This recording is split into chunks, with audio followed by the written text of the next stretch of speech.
Pemirsa, 80 adegan diperagakan dua tersangka penembak mati 3 polisi di Waikanan, Lampung. Hasilnya, 2 tersangka oknum prajurit TNI mengakui menembak para korban menggunakan senapan laras panjang yang sudah dipersiapkan.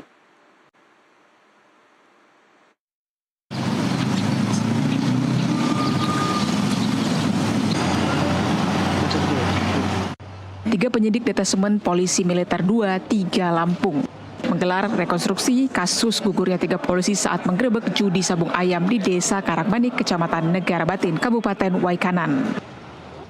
Rekonstruksi digelar di lapangan Satuan Logistik Korem 043 Garuda Hitam dengan menghadirkan tersangka penembakan Kopda Basarsyah. Kemudian ada tersangka perjudian Peltu Lubis dan Aibtu Kapri Sucipto. Total adegan yang direka ulang mencapai 71 adegan. Mulai dari tersangka berangkat dari rumah hingga tersangka membuang senjata api di dekat rawa-rawa. Dalam rekonstruksi ini terungkap Kopda Basarsyah telah membawa senjata api laras panjang dari rumah menuju arena judi sabung ayam. Aksi penembakan dilakukan tersangka saat digerebek anggota Polres Waikanan dan Polsek Negara Batin. Dalam reka adegan ke-43, korban yang pertama ditembak oleh tersangka adalah Aibda Anumerta Petrus Aprianto saat di pinggir jalan akan mendekati pelaku. Tersangka kemudian menembak AKP Anumerta Lucianto yang juga berada di pinggir jalan dalam reka adegan ke-48. Lalu penembakan Bribtu Anumerta M. Galib Surya Danta di adegan ke-54 yang berlokasi di dalam kebun singkong. Usai rekonstruksi, kuasa hukum keluarga korban menyatakan tidak puas atas rekonstruksi yang dilakukan. Pasalnya adegan yang seharusnya diperagakan sebanyak 80 adegan. Hari ini kami rasa ini bukan rekonstruksi, tapi ini cuma mendengarkan adegan yang dilakukan oleh tersangka. Gitu. Kalau rekonstruksi itu kan harus dijelaskan secara detail. Mulai dari kedatangan, niat pelaku, kemudian jarak, penembakan, bagaimana cara dia melakukan penembakan, terus dengan senjata api jenis apa, terus pelurunya kaliber berapa, itu kan biasanya dijelaskan. Tapi kan ini sangat simpel dan saya juga mendapatkan informasi bahwa ada beberapa adegan yang dihilangkan. Yang kemarin dari pra-rekonstruksi seharusnya sekitar 80 adegan, tapi hari ini hanya sekitar 73 ya. 73 atau 75 gitu adegan. 71 adegan ya. Berarti kan ada kurang lebih 9 sampai 10 adegan yang dihilangkan. Kuasa hukum dan keluarga korban menduga terdapat upaya untuk menghilangkan aksi pembunuhan berencana yang dilakukan pelaku. Dari Bandar Lampung, Ponedi Yusuf, jurnalis NTV melaporkan. Lebih dalam kita bahas rekonstruksi kasus 3 polisi yang tewas ditembak oknum TNI di Lampung. Bersama kuasa hukum keluarga 3 polisi yang tewas ditembak oknum prajurit TNI di Waikanan, Lampung tersebut, Putri Maya Rumanti. Mbak Putri, selamat sore. Terima kasih sudah hadir melalui sambungan Zoom. Ya, selamat sore Mbak. Baik, kalau saya mengutip pernyataan Anda tadi dari 80 adegan rekonstruksi, hanya 71 yang dilakukan ya. Jadi 9 adegan itu yang hilang, itu adegan di mana kalau menurut pengakuan keluarga? Jadi perihal adegan itu jujur kami tidak mengetahui Mbak, karena pra-rekonstruksi kami sendiri tidak diundang oleh pihak Denpom. Justru kami juga mendapat undangan setelah kami menghubungi pihak Denpom Mbak kemarin. Baik, pra-rekonstruksi sendiri digelarnya kapan dan apakah keluarga hadir? Pra-rekonstruksi kemarin Mbak, hari kemarin siang, tapi keluarga tidak juga hadir, tidak ada yang diberitahu kami juga. Oke, sebenarnya komunikasinya selama ini seperti apa Mbak Putri? Sebenarnya komunikasi baik-baik saja Mbak, karena saya hari Senin itu sudah sempat menghubungi penyidik, Pak Kurinci. Saya bertanya apakah akan ada rekonstruksi di hari Kamis, karena saya mendapatkan informasi juga dari rekan-rekan media dan rekan-rekan di Polres, menyampaikan bahwa akan ada rekonstruksi di hari Kamis. Lalu saya coba menanyakan perihal tersebut, mengkonfirmasi, tetapi jawabannya hanya nanti kami akan mengabari Mbak. Hanya itu saja. Oke. Begitu Mbak. Oke. Jadi sampai sekarang belum ada update lagi? Belum ada, update-nya sudah, karena kan kami datang tadi menyaksikan rekonstruksi secara langsung gitu Mbak. Baik, baik. Ini tuduhan yang sangat serius Mbak Putri. Dari keluarga juga menyampaikan, keluarga dari 3 korban ya. Kemudian juga kuasa hukum apalagi mengatakan bahwa ini semuanya penuh kebohongan, manipulatif, ini semuanya tidak benar, penuh fitnah. Ini tuduhan yang sangat serius, Mbak Putri. Sebenarnya kemana arahnya? Apa yang Anda lihat? Perihal kemana arahnya, ya kami belum bisa menyimpulkan, Mbak ya. Kami hanya menduga bahwa ada perbuatan yang ditutup-tutupi oleh pihak Denpom terhadap proses penyelidikan kasus tersebut, kasus ini. Begitu. Karena apa? Di saat proses rekonstruksi, keterangan yang didapati secara sebagian besar itu hanya mengikuti keterangan dari pelaku, bukan keterangan sepenuhnya daripada saksi. Seharusnya pihak Denpom bisa mengklarifikasi antara mencocokkan keterangan dari pelaku dan keterangan saksi, begitu Mbak. Oke. Dan ternyata tadi saat melakukan rekonstruksi, kami melihat ada 2 oknum anggota TNI yang berada di lokasi, bahkan juga turut serta di dalam arena sabung ayam itu, dan itu tidak dijadikan tersangka, begitu Mbak. Oke, jadi menurut Anda ini lebih dari 2 oknum tersebut pelakunya? Ya, seharusnya lebih dari 2 oknum anggota TNI, karena ada oknum anggota TNI lain yang di situ hadir juga dalam acara arena sabung ayam tersebut, dan dia juga ada bertransaksi dengan oknum pelaku, begitu. Baik, ini keluarga sampai mengatakan bahwa manipulatif, kemudian ada fitnah terhadap anggota polisi korban ini. Sebenarnya versi keluarga seperti apa, Mbak Putri? Iya, diadakan rekonstruksi tadi kan sudah jelas Mbak disampaikan oleh pelaku bahwa korban pertama yang ditembak oleh pelaku adalah korban atas nama Petrus. Nah, di situ dia mengatakan bahwa dia melakukan penembakan karena korban sudah melakukan penyerangan atau penembakan lebih dulu kepada pelaku. Faktanya, pelaku atas nama Petrus tidak memegang senjata apapun. Itu yang pertama, Mbak. Kemudian yang kedua, korban kedua adalah Kapolsek atas nama Pak Lusianto. Nah, Pak Lusianto di situ juga belum melakukan penembakan apapun, Mbak, karena di senjata api yang dipegang oleh Pak Lusianto itu pelurunya masih belum dimasukkan ke dalam senjata api, Mbak. Nah, di sinilah menjadi pertanyaan kami juga, pihak Denpom, kenapa mempercayai keterangan dari pelaku begitu?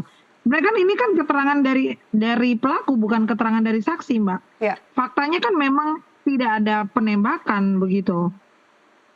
Tidak ada penembakan yang dimulai dari anggota kepolisian terlebih dahulu.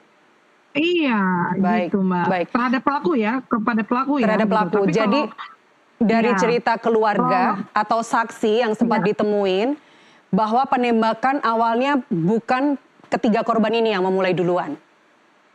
bukan Baik, Mbak. baik. Pernyataan dari keponakan dari Pak Kapolsek ya, Pak Lusianto juga mengatakan bahwa keluarga yakin anggota sudah jadi target sejak awal. Luka-luka tidak sesuai dengan narasi. Apa yang dimaksud? Apakah sebelumnya keluarga menyaksikan sendiri atau ada cerita-cerita tertentu mungkin kepada keluarga?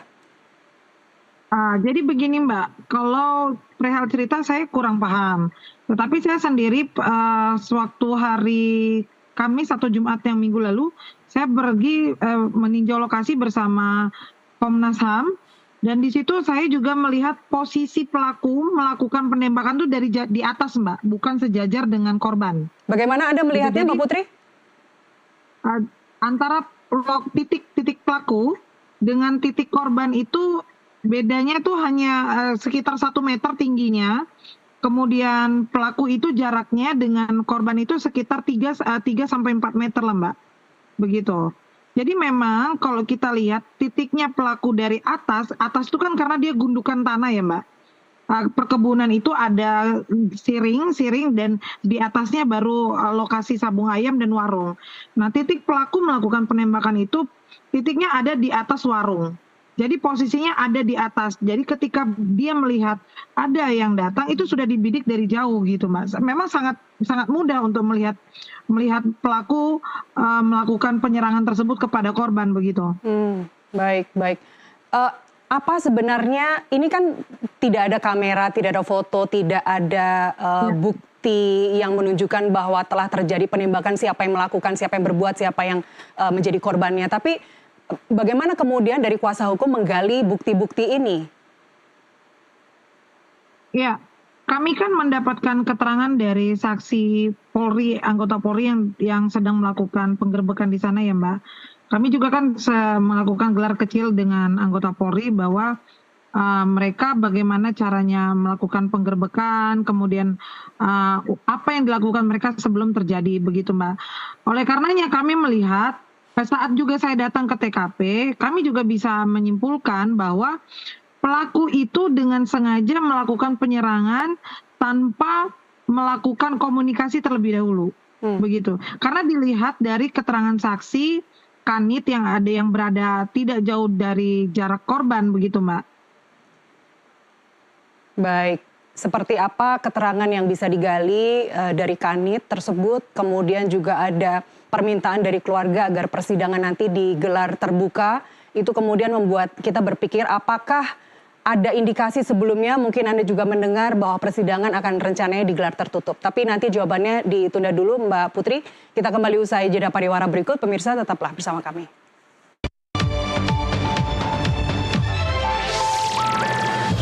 Angin ketika di ketinggian tertentu gitu.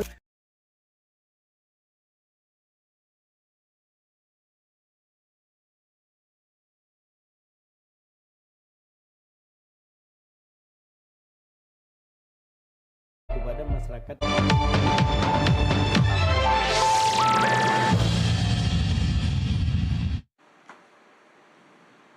Kita lanjutkan dialog, saya masih bersama Putri Maya Rumanti, kuasa hukum dari 3 keluarga korban. Mbak Putri, apakah Anda menangkap indikasi bahwa persidangan akan digelar tertutup? Itulah mengapa keluarga kemudian menyerukan bahwa persidangan harus digelar secara terbuka. Ya, kalau sidang secara tertutup, sejauh ini beberapa kali kami menangani kasus dengan pelaku seorang oknum anggota TNI itu biasanya terbuka, Mbak. Itu sejauh ini saya masih meyakini bahwa sidang tersebut akan dilakukan secara terbuka.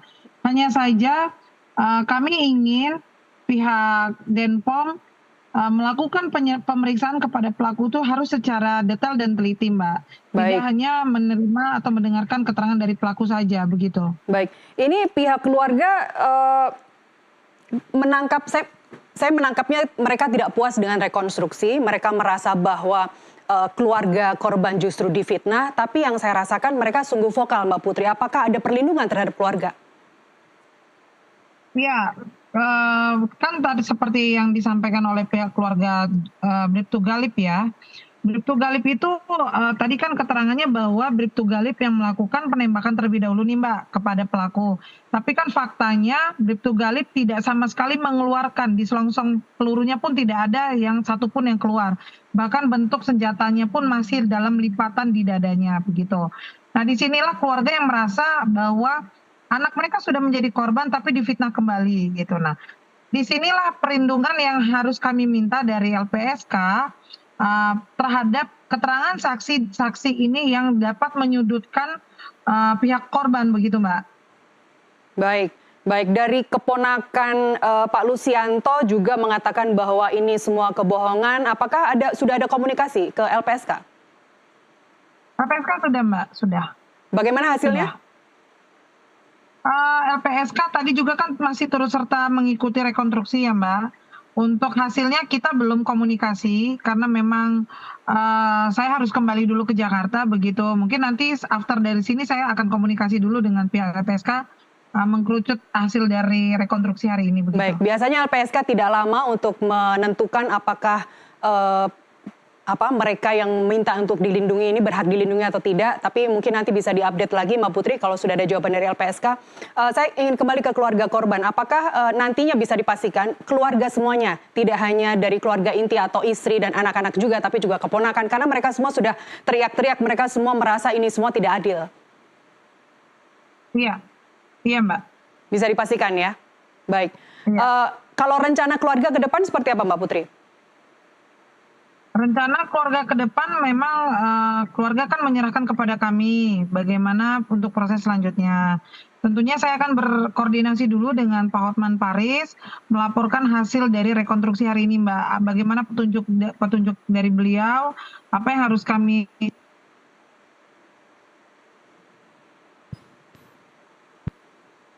Baik, tujuan Anda ke Jakarta adalah ketemu dengan Pak Hotman untuk apa? Apa rencana mungkin sudah disampaikan secara by phone begitu? By phone. Mbak Putri, audionya tidak terdengar. Iya Mbak, halo. Ya, silakan. Ya. Tadi saya sudah melaporkan by phone dengan Pak Hotman Paris dan mungkin saya akan melakukan koordinasi tersebut terlebih dahulu dengan beliau, apa saja yang menjadi petunjuk beliau untuk tahapan selanjutnya. Dan tadi LPSK memang, saya lupa tadi Mbak, LPSK memang sudah menghubungi kami sejak awal ya Mbak. Sejak awal dan akan dilakukan asesmen psikologis pada hari Senin begitu untuk para saksi-saksi dari keluarga korban Mbak. Oh, baru hari Senin dilakukan? Iya, hari Senin Mbak. Baik, baik. Mbak Putri, sebelumnya kan keponakan dari Pak Lusianto mengatakan bahwa anggota itu sudah ditarget. Dan kita tahu bahwa setiap kali ada penggerebekan, itu kan sebelumnya sudah ada intel yang bertugas. Anda mendapat informasi dari situ, apakah memang mereka sudah ditarget sebelumnya? Kalau di situ saya mendengar saja, tapi kami tidak bisa menduga-duga ya Mbak. Karena kan di sana itu memang daerah register 44 yang memang wilayahnya bisa dikatakan wilayah terpencil sekali. Begitu. Perihal untuk ditarget atau tidak, saya tidak bisa menyampaikan secara detail Mbak.